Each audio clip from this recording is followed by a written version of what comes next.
conversando en torno a la publicación La terapia familiar de tercer orden, del amor indignado al diálogo terapéutico. Doctor Javier Ortega y doctor Raúl Medina Centeno. Bueno, pues yo también voy a desear los buenos días a Raúl desde España y las buenas tardes a quienes nos siguen hoy aquí. Y reconocer que para mí es un gran placer poder conversar hoy con él sobre su último libro, Terapia familiar de tercer orden, del amor indignado al amor solidario. A la vez que, bueno, voy a aprovechar este espacio para hacer un poco de publicidad e invitarles a todos a su lectura, porque es una lectura, créanme, apasionante. Hace unos días, empezaré por lo personal, hace unos días me escribió Raúl un correo electrónico para pedirme que tuviéramos esta conversación. Me alegró mucho saber de él, pero la verdad es que le tuve que decir que tenía muy poco tiempo para profundizar en el libro, y un libro que ni siquiera había llegado, como ha llegado ahora ya, a las librerías, ¿no? Raúl muy amablemente me envió una copia en PDF y me dijo: no te leas todo porque hay poco tiempo, mejor comentamos algún capítulo que te llame la atención. Y bueno, me puse a ello, como le he contado antes de que abriéramos la sesión. Para mi sorpresa, el libro me atrapó desde su prólogo, el prólogo a dos voces, que es muy interesante, y ahora tengo que confesar que solo me quedan unas pocas páginas para terminarlo. Y esto no es algo usual, o al menos no es algo que a mí me ocurra con frecuencia. Y supongo que lo tengo que decir porque creo que dice mucho acerca de los méritos del libro. Lo primero que quiero señalar en esta conversación que vamos a tener con Raúl es que La terapia familiar de tercer orden es un libro que nos invita, y de ahí la presentación así, a un diálogo abierto y a la vez crítico sobre qué es eso que llamamos psicoterapia y qué está llamada a ser en el futuro. Juan Luis hablaba en la presentación de la psicoterapia latina, pero yo creo que esta psicoterapia que propone Raúl va más allá incluso de esas fronteras, ¿no? Con ser grandes, por otra parte. De manera que le quiero plantear la primera cuestión, que es una cuestión general que a mí me interesa mucho. ¿Qué es, Raúl, para ti la psicoterapia? ¿Y qué es eso que llamas de forma tan sugerente psicoterapia de tercer orden? Hola, hola. ¿Qué tal? Buenas tardes en España. Buenos días aquí en Latinoamérica. Bueno, en principio agradecer a Juan Luis, a Clara, a Alicia, pues, por esta presentación y sobre todo la organización de este seminario.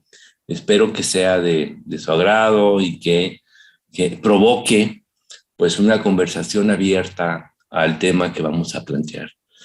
Y Javier, pues agradezco pues que hayas leído el libro y que podamos conversar en torno a esto. Bueno, la terapia de tercer orden está vinculada a lo que significa también la terapia de primero y segundo orden. Entonces hay una distinción importante. Si ustedes recuerdan que ustedes están formando, la terapia familiar de primer orden inicia en los años 60 y está vinculado a la lógica que planteaba el propio Bateson en su libro Pasos hacia una ecología de la mente, donde señalaba que había tres tipos de aprendizaje. Uno de ellos está vinculado a que es un aprendizaje básico, lineal, donde los sistemas, cuando hay un problema, vamos a poner entre una mamá y su hijo, lo que hacen es corregir esa pauta entre la madre y el hijo para que el sistema continúe igual, sin tocar muchas cosas más que la propia pauta. Eso, y para darle otra vez equilibrio a la familia. Los sistemas de primer orden tienden al equilibrio, y luego ya los sistemas de segundo orden, que es un cambio importante de aprendizaje, que después es retomado todo esto por Václav, Fitch, en un libro extraordinario que se llama Cambios, ¿se lo recuerdan? Ahí hablan de no nomás aprendizaje, sino cambios de primero y segundo orden. El segundo orden es que se supone que esa pauta relacional entre la madre que maltrata a su hijo, lo que se observa es todo el sistema familiar y donde hay una serie de reglas y roles implícitos dentro de la pauta y que es jerarquías, etcétera, relaciones de poder, que tendríamos que observar el todo para observar por qué esta pauta se genera. Y seguro van a aparecer otros actores en este juego relacional.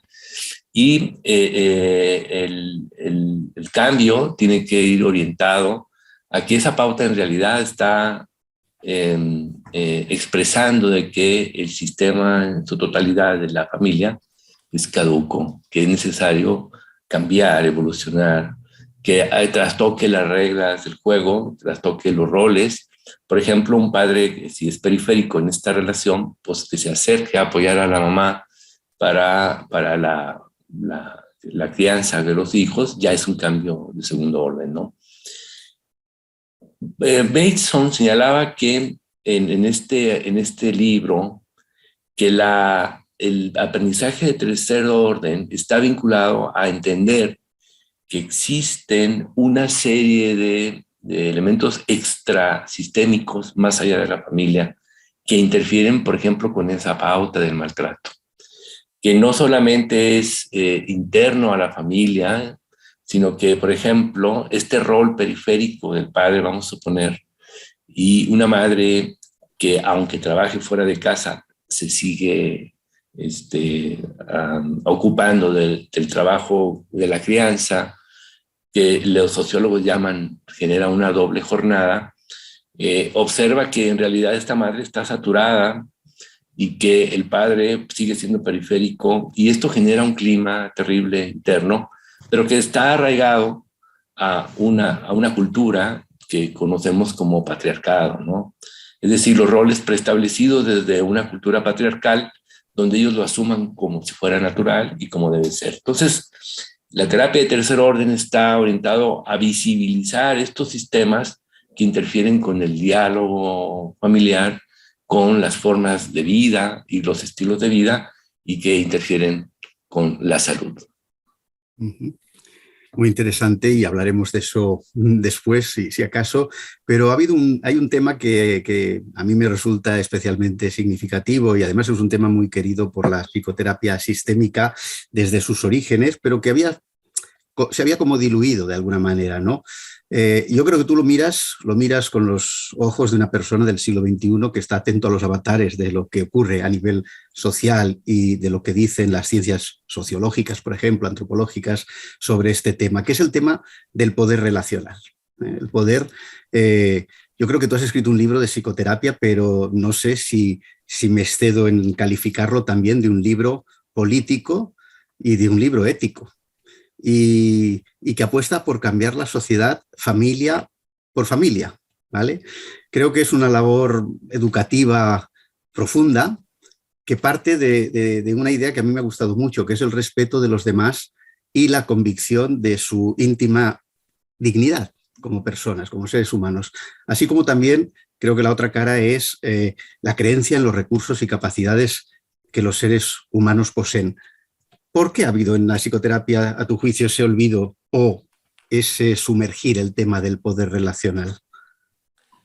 Y mira, el poder, hay un capítulo sobre el poder, y sí está implícito en algunos autores, y lo pongo ahí muy claro, ¿no? Incluso el propio doble vínculo que inicia Bateson, pues es un juego de poder vinculado ahí, pero está implícito, no se habla explícitamente de esto. Luego llega Haley, y Haley le da una relevancia importante a las relaciones de poder, jerarquías vinculadas al malestar. Él señala que en un juego relacional donde hay maltrato, vamos a suponer, o exclusión, en realidad se están jugando en medio o debajo del agua un juego de jerarquías entre estas personas, y esto es lo que hace que genere el síntoma. Las propias lealtades de Nanji, las lealtades familiares, un hijo hace lo que cree que está bien porque su papá así lo dice, pues está implícita no solamente elementos emocionales, están fusionados ahí, sino cuestiones de poder vinculadas a estas.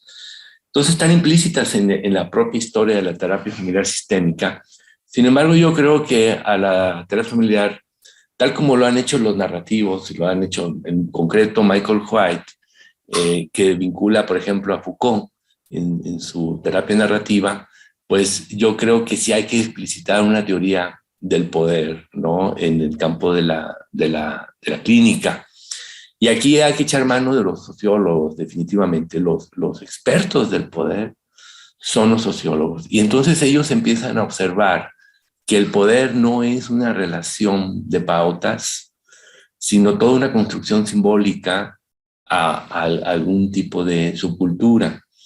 El poder está implícito, es decir, las narrativas, donde el poder se da con mayor fuerza, es en las narrativas tácitas, es decir, en estas relaciones en que practicamos cotidianamente con los demás, pero al final se da con mayor poder porque no lo cuestionamos, no lo vemos, no lo visibilizamos, y ahí puede estar el problema en función, ¿no? Y los sociólogos nos hacen ver cómo navegar sobre este conocimiento tácito que damos por sentado, donde, por ejemplo, se preestablecen los roles madre y padre, y que están vinculados a una serie de creencias socioculturales, a mitologías, y que se practican sin reflexionar sobre ellos. Yo creo que mucha de la psicopatología está vinculada en este gran discurso tácito, donde opera el poder con una gran potencia. De hecho, nosotros nos podemos sorprender, por ejemplo, esto lo pregunta Bourdieu también, ¿no? Podemos sorprendernos cómo hay una familia que está ahí, o una sociedad que se acostumbra al maltrato, lo ve como natural incluso, como si fuera normal. En campo mexicano, no sé, ya en España, es muy común ver a las mamás resignarse a una vida terrible por sus hijos, por ejemplo, pero soportar una relación de maltrato, y lo toman como dado, como debe de estar. Entonces el poder está operando ahí, ¿no? Pero el poder, como lo pongo ahí, Javier, tiene nombre y apellido, y hay que ubicarlo. La cultura tiene nombre y apellido, las ideologías tienen nombres y apellidos, y hay que ubicarlos. ¿Quiénes son estos actores que operan? Y el poder lo tenemos implícito, dentro de nuestra propia identidad. Eso es lo difícil. Si la forma de ser, qué significa ser madre y padre, está implícito, y por eso el trabajo terapéutico es duro. Por eso hablo también de llegar al final a una honestidad crítica en nuestros consultantes, ¿no? Uh-huh. Efectivamente, y es una idea muy buena, pero que exige que el terapeuta esté muy atento a esos discursos de poder que se deslizan de forma absolutamente poco consciente, ¿no? Que forman parte como el pez en la pecera que está mojado y no lo sabe. De alguna manera nos pasa eso también a los terapeutas, y tenemos que mantener un espíritu crítico. Supongo que esa es la dificultad también de nuestra tarea.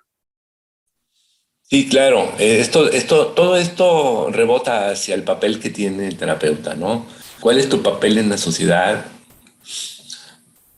¿Qué estás haciendo cuando llega un cliente, un consultante?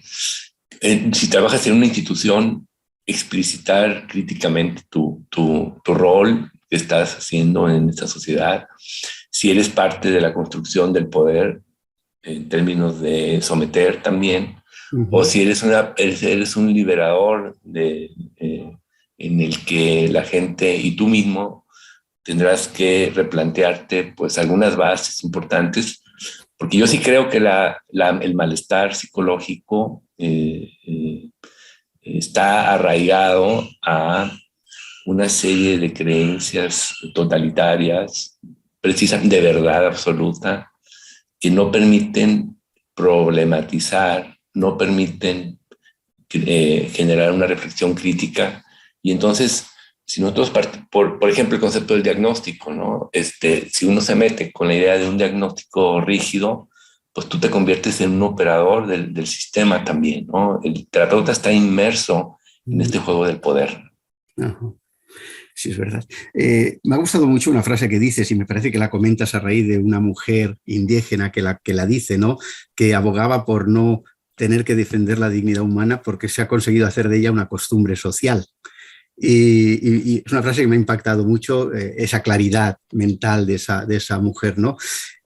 Tú has señalado en tu libro que lo revolucionario es algo que se expande poco a poco y que se traspasa de persona a persona o de sistema familiar en sistema familiar. Y por lo tanto que no podemos esperar generar un cambio brutal o repentino, sino un cambio progresivo, pero más permanente, en el que el trato humano se convierta en buen trato humano, ¿no? Y aparezca como fruto de la interacción entre las personas. A mí me parece que esto es muy importante porque le das la idea de que tampoco tenemos una varita mágica para conseguir diluir esos discursos de poder. Los podemos denunciar, es más fácil denunciarlos que diluirlos, por decirlo de alguna manera. Yo te quería preguntar qué habríamos de tener presente para llevar a término este buen trato terapéutico nosotros, los terapeutas, ¿no? Porque, como has dicho, también los terapeutas podemos a veces traspasar desde nuestro poder, que está socialmente convalidado, los límites éticos para convertirnos, por ejemplo, en jueces que validan o invalidan las formas de vida de nuestros clientes. Su ser, lo invalidan el ser más que su hacer a veces. Sí, ahí de lo primero que comentaste hasta ahora, ahí yo quisiera señalar que nosotros como terapeutas es nuestro campo y nuestro espacio donde tendríamos que intervenir. El cambio o el replanteamiento de ciertas mitologías, ciertas culturas que interfieren en nuestro bienestar, se puede dar en lo micro, son parcelas del poder. Desde una persona, una pareja, una familia. Nosotros no vamos a luchar contra el poder en términos generales, eso sería ingenuo, ¿no? Uh-huh. El cambio es en lo micro y ese es nuestro papel. Cómo este señor que es periférico o que maltrata a la señora tendrá que hacer una reflexión sobre cómo él es operador de estas tradiciones y que él es parte de la construcción del malestar. No es que esté fuera de él. Eso es muy importante entenderlo. Las mitologías no están fuera del ser, de la persona y de la práctica. Están dentro y nosotros nos convertimos en operadores cotidianos del soberano, del poder que interfiere, ¿no? Incluso lo defendemos. Lo defendemos. Y eso es lo que vemos en las resistencias en el proceso terapéutico. La gente se resiste a cambiar porque al final lo que va en medio es cambiarse a sí mismo y por eso no es tan fácil, ¿no?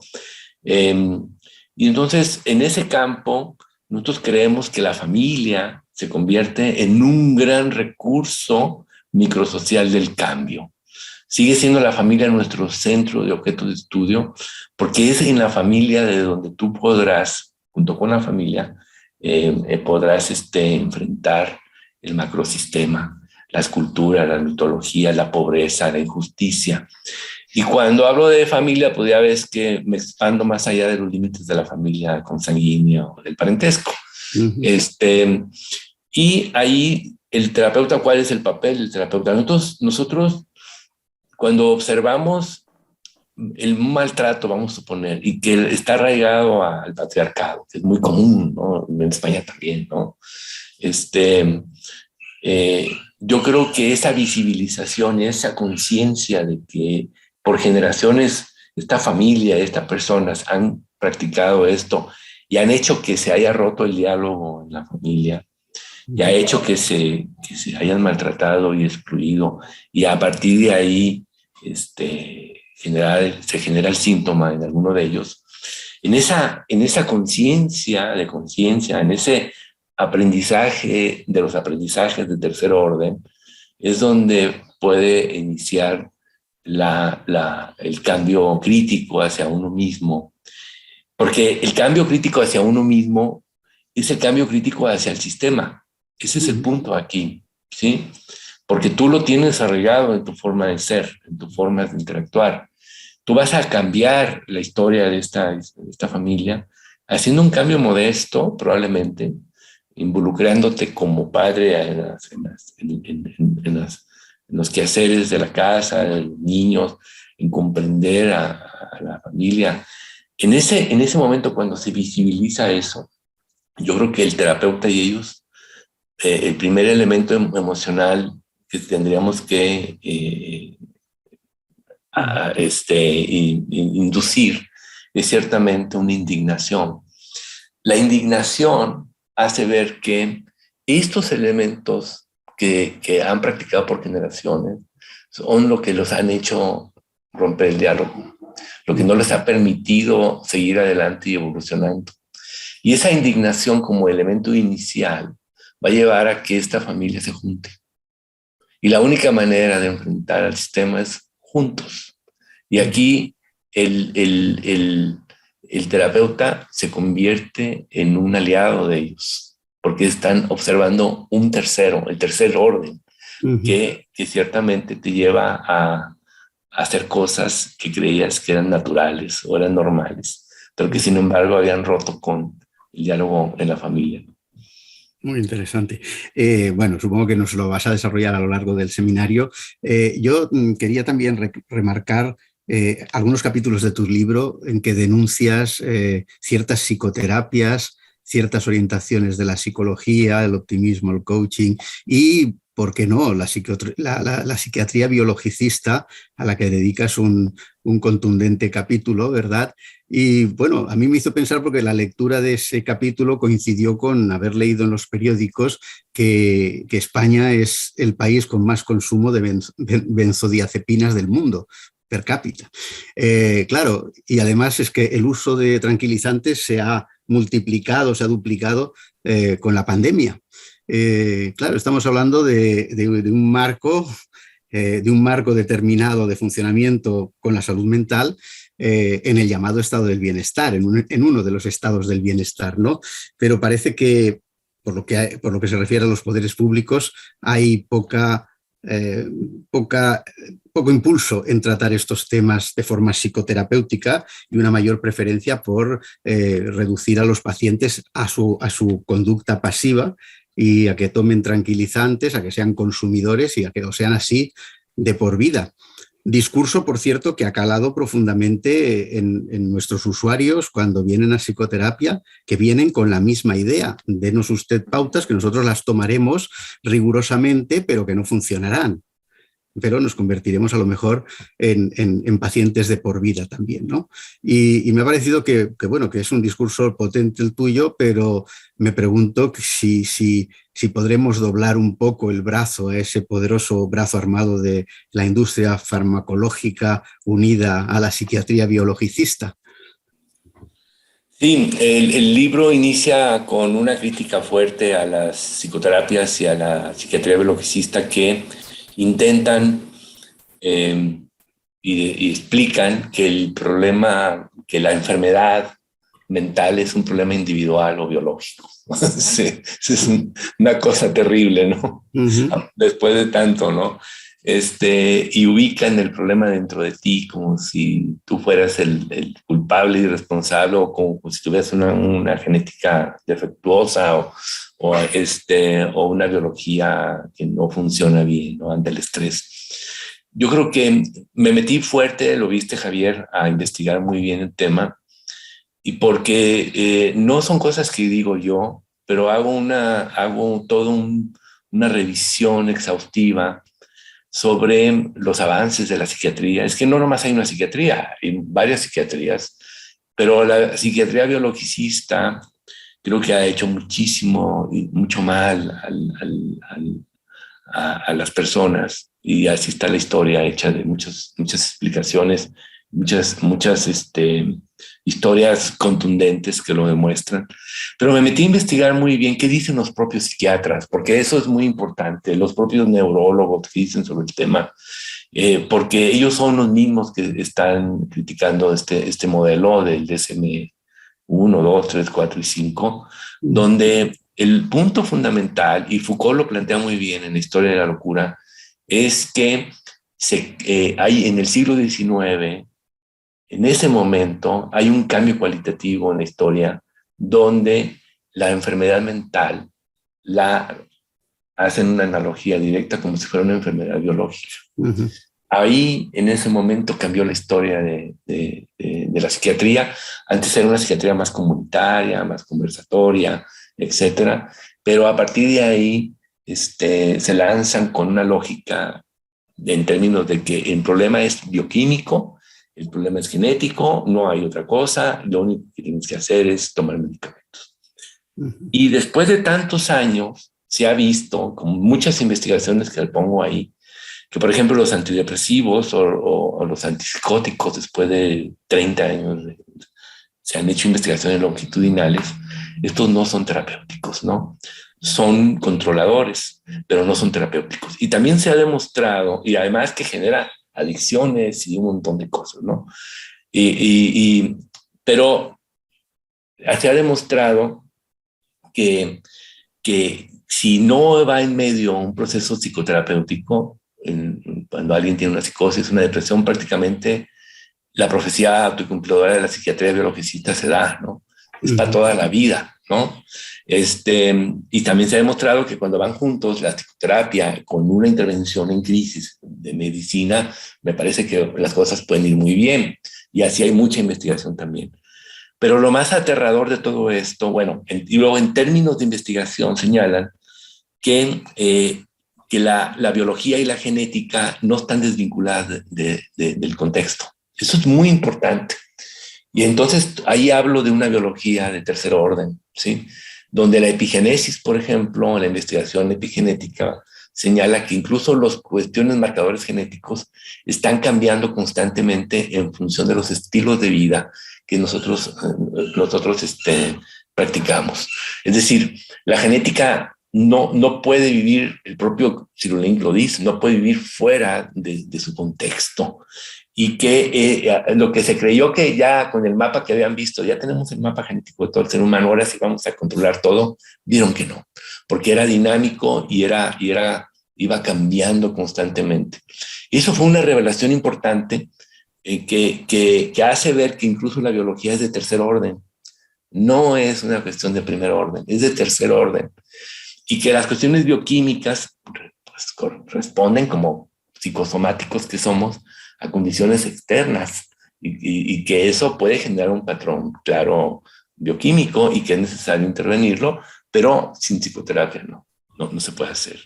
Esas investigaciones están ahí, pero lo más aterrador, y lo pongo ahí, una sospecha aterradora, que los mismos psiquiatras, los mismos que han trabajado en el DSM-5, por ejemplo, están denunciando que hay un conturbio entre las farmacéuticas y la clasificación diagnóstica. Entonces, y hay muchos que lo dicen, pero sin embargo el poder es grande ahí, hay mucho dinero, y entonces es más, y luego se vinculan a lo que acabas de decir, Javier, a las políticas públicas de salud de un país que le apuestan al medicamento, y yo creo que también están vinculados con una corrupción impresionante, ¿no? Entonces, si en España pasa eso, el país que más consume medicamentos es Estados Unidos. Eso ya lo revisamos. Son, en términos estadísticos, son los que están más dopados, y ciertamente les cuesta trabajo entender que los estilos de vida que practicamos están vinculados al malestar y no a la biología, ¿no? Qué interesante reflexión que hay que tener muy en cuenta y muy presente. Yo recuerdo, y lo cuento a título de anécdota, como en una conferencia un profesional psiquiatra de reconocido prestigio llegó a decir que en Finlandia había menos fracaso escolar porque los alumnos estaban más medicados. Y esa era la relación. Fracaso escolar, mayor medicación, menos fracaso escolar.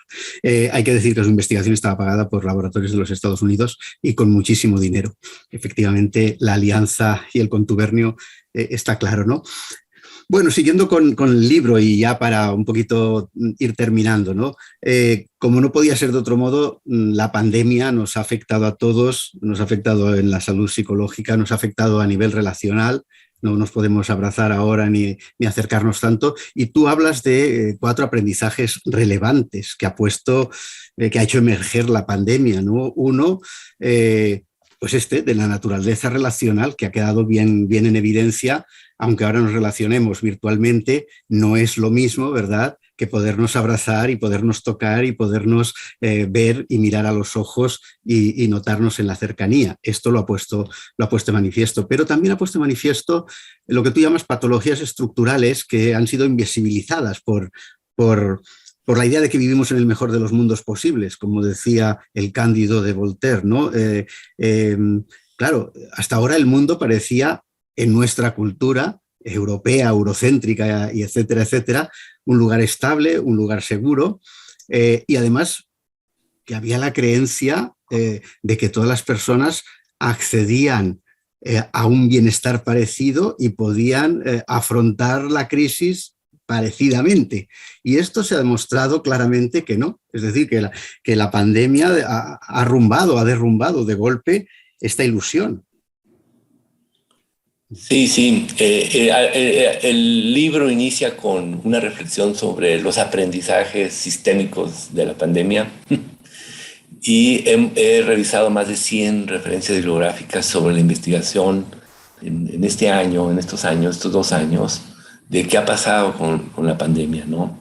Entonces, el primer aprendizaje básico que vemos es que somos primordialmente animales socioemocionales, ¿no? Y entonces eso lo demostró. El confinamiento generó un problema terrible. El confinamiento, olvídense de la pandemia, el confinamiento. Y hay mucha investigación en torno a esto. El confinamiento generó pues una serie de problemas relacionales que ahora lo estamos evaluando.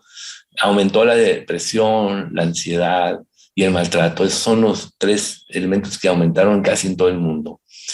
Y la resistencia de algunos a no quedarse en casa, pues es una resistencia ciertamente de sobrevivencia. Hay que entenderlo de esa manera. Se ve que aunque estemos en la era digital, ya vimos que no podríamos vivir digitalmente, ¿no? Tendremos que ir a las fiestas, tendremos que ir a la calle, a un restaurante, a caminar por las ramblas, etcétera, como parte de nuestro bienestar identitario. Se ha demostrado que eso es fundamental y que ese fue un buen laboratorio psicosocial para entender que la digitalidad no genera relaciones ciertamente fuertes. Eso ya lo decía Bauman. Bauman hablaba de la realidad líquida y cómo esto se estaba traduciendo en las relaciones. Las relaciones se estaban convirtiendo en efímeras, eran vínculos efímeros, como es el Facebook, el Twitter. Todo esto son vínculos efímeros, pero que en realidad al final no generan identidades. Se requiere del abrazo, se requiere de la conversación a profundidad, del cariño, del reconocimiento cotidiano para que esto funcione. Eso lo demostró la pandemia. El otro aprendizaje es las cuestiones. El coronavirus mostró precisamente los problemas estructurales de los países. En el caso de España, Estados Unidos, Italia, el sistema de salud, ¿no? Se bloqueó inmediatamente y que generó pues un repensar. Imagínense si no hubiera sistema de salud pública. Pues, por eso en Estados Unidos fue el peor país, porque prácticamente ellos no creen en esto, ¿no? Pero se demostró otra cosa importante, que el COVID interactúa sistémicamente con otros elementos para que una persona esté en riesgo de muerte. La historia personal de la persona en términos de salud, si tiene alguna hipertensión, una diabetes, bueno, pues está más propenso, porque está vinculado a su estilo de vida también, ¿no? A sus formas de comer, de hacer ejercicio, ¿no? ¿Dónde vives? Si donde vives es un lugar denso de mucha gente, pues ahí va a haber más riesgos. Si los que demuestra la pandemia que los que más murieron fueron los más pobres. Fíjense, eso es muy interesante en términos estadísticos, sobre todo en Estados Unidos, en Nueva York, murieron los migrantes, los que iban a trabajar a fuerzas, ¿no? Si las condiciones de trabajo son precarias, se suma otro elemento importante. Es decir, es lo que se llama sindemia. Se conjugan una serie de elementos para que esté en riesgo una población o no. Y entonces lo que estamos viendo es que no es en sí el virus lo que mataba, porque hay gente que no le pasa nada, hay gente que está muy bien, pero pues está vinculado a sus estilos de vida, está vinculado a su calidad de vida, está vinculado a si en este país están preparados para enfrentar una pandemia de manera organizada o no. Es decir, se conjugan todos estos elementos para que se caiga, ¿no? Para un grupo o no, o haya una crisis social en términos de la pandemia. No es en sí nomás el virus lo que hace el malestar, sino todas estas condiciones de precariedad que pueden llevar al problema. Otro aprendizaje de ahí, pues se demostró claramente que la equidad de género, pues prácticamente sigue en la agenda. Son las mujeres las que más trabajaron en esto, porque tenían que estar atentos con sus hijos para que sus hijos chicos estuvieran atendiendo la escuela a través virtual y todo este tipo de juegos, ¿no? Acá en México no fuimos a la escuela año y medio, imagínense, ¿sí? Los niños no fueron. Entonces, alguien tenía que quedarse en casa y ellas también tenían que trabajar, y vimos que la cuestión de familia y hogar, la revolución femenina no ha llegado, ¿no? Ciertamente. Y se mostró pues esa fractura todavía que está ahí, ¿no? Y son las mujeres prácticamente las que tienen más sintomatologías, que ese es otro indicador que vimos, ¿no? Entonces, esas son tres de los grandes aprendizajes que vimos. Y el otro es el ecológico, ¿no? Es decir, el mundo, hablo también en un capítulo de esto, el mundo del hiperconsumismo, el neoliberalismo, tal como se ve, dirigir el mundo en términos comerciales y nuestra vida en términos de consumo, prácticamente llevan no solamente al deterioro personal, sino al deterioro ecológico, ¿no? Esa es la otra reflexión que se lleva a cabo ahí, que nos mostró este gran laboratorio que se llama la pandemia, ¿no? Sí, justamente respecto de esto yo me preguntaba, porque me pareció muy interesante, si la pandemia ha supuesto el golpe de gracia de la idea esta de que debemos de buscar la felicidad de forma obsesiva e individual, o por el contrario ha sido un grito del sálvese quien pueda, porque la cosa no me acaba de quedar muy clara a mí todavía. Es decir, una cosa es lo que ha puesto de manifiesto y otra cosa es lo que nos venden, como tú muy bien dices, ¿no? Tú en el libro eres muy crítico con las ideologías que promueven de forma insaciable la búsqueda de la felicidad, a la vez que reniegan de otras emociones humanas, como puede ser la tristeza, como puede ser el sentimiento de frustración, o como puede ser la idea de que, pues que hay que tener un modelo educativo que no frustre a los hijos y les evite el malestar, o que les aleje continuamente del aburrimiento, ¿no? Esa obsesión que hay de que no se aburran nunca o que no se traumaticen. Un poco la idea de que el placer ha de ser inmediato y volátil, y que todo va dirigido a la búsqueda de esa felicidad individual dentro de un paradigma, como tú muy bien dices, de consumo, ¿no? Soy lo que consumo y desde luego si no consumo, no soy. ¿Esto está ligado con el narcisismo de nuestras sociedades o es algo más profundo todavía que eso? Sí, no, este está diseñado desde la cultura neoliberal, que su fundamento más importante es el individualismo, ¿sí? Ellos saben bien que el individualismo es su foco de atención, y lo han construido de poco en poco en los últimos 50 años como el eje de donde supuestamente debe regirse la sociedad y la felicidad, y ese es ficticio. El individualismo no existe. Ahí pongo varios capítulos donde prácticamente el individualismo o la singularidad de una persona aparece siempre y cuando exista relación con otros. De otra manera no existiera, ¿no? Y la individualidad y la creatividad van construyéndose en relación a otros, a las miradas constantes que tienes en la construcción de una identidad.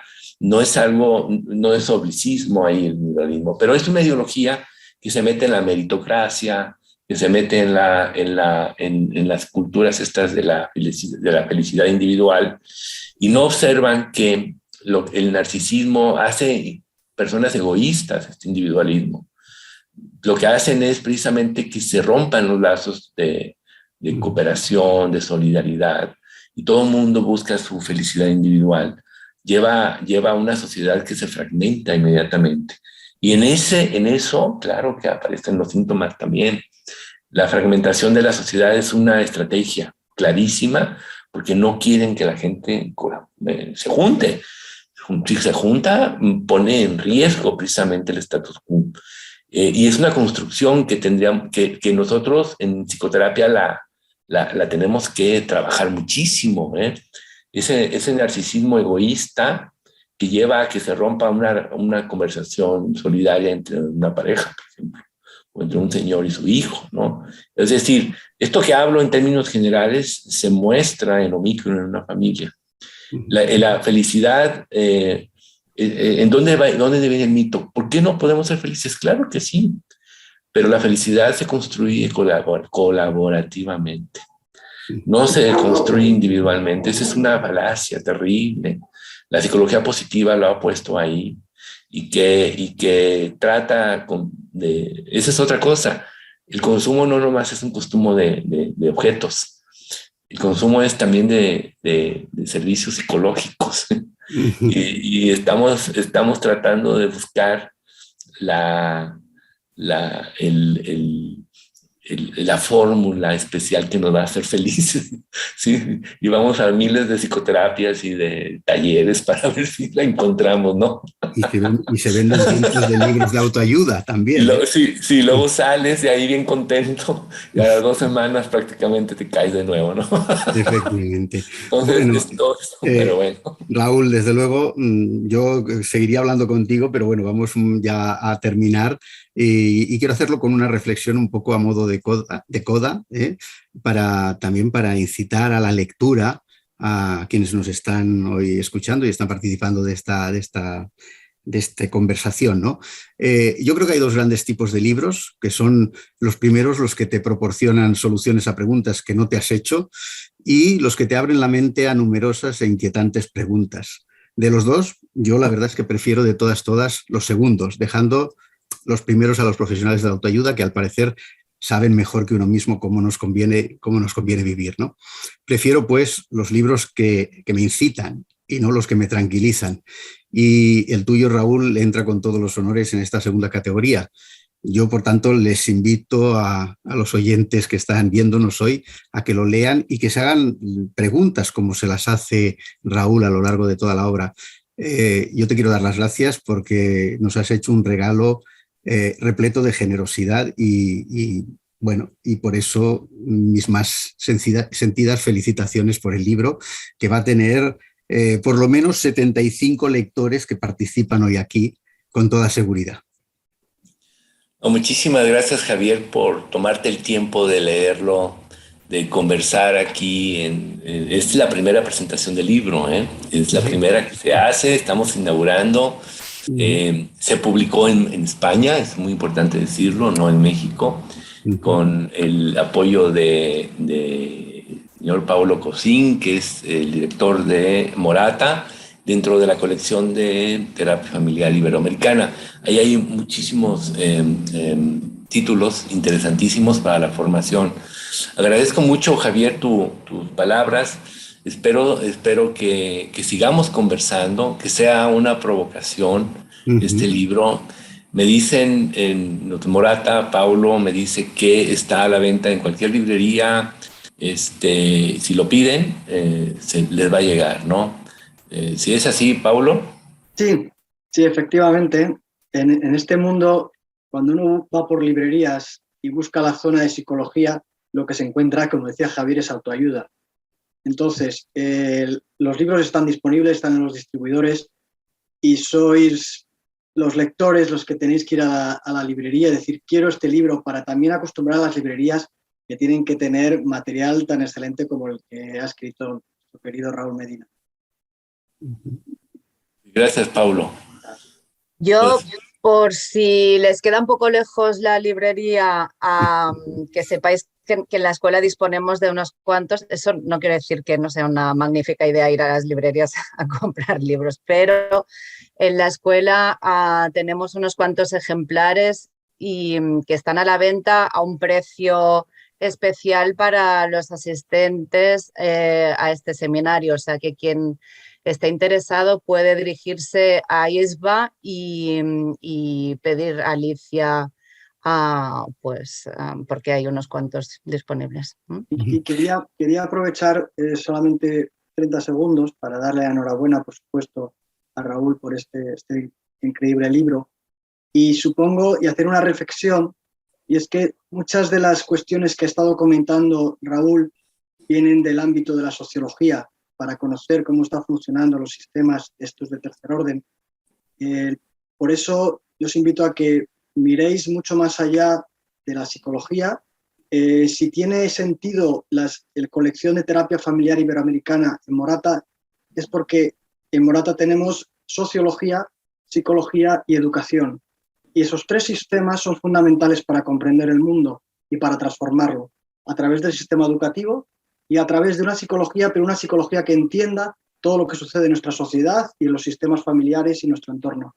Por eso es importante que vayáis mucho más allá. Nuestro futuro psiquiátrico es un libro que habla de muchas cosas que ha hablado Raúl. El diagnóstico de adolescentes problemáticos, que habla de toda la cuestión del DSM-4, DSM-5. O sea, hay muchísimos libros que Raúl ha tenido en cuenta y eso es lo que hace que la riqueza y el contenido del libro de Raúl. Por eso os invito a mirar todos estos libros y a profundizar en ellos. Bueno, y yo en ese contagio de familia a familia y de individuo a individuo, quería decirte, Raúl, que haremos una recensión en Mosaico que llega a 2.000 terapeutas de España y Portugal para que se vaya expandiendo el virus del conocimiento. Conversando en torno a la publicación, La terapia familiar de tercer orden, del amor indignado al diálogo terapéutico. Dr. Javier Ortega y Dr. Raúl Medina Centeno.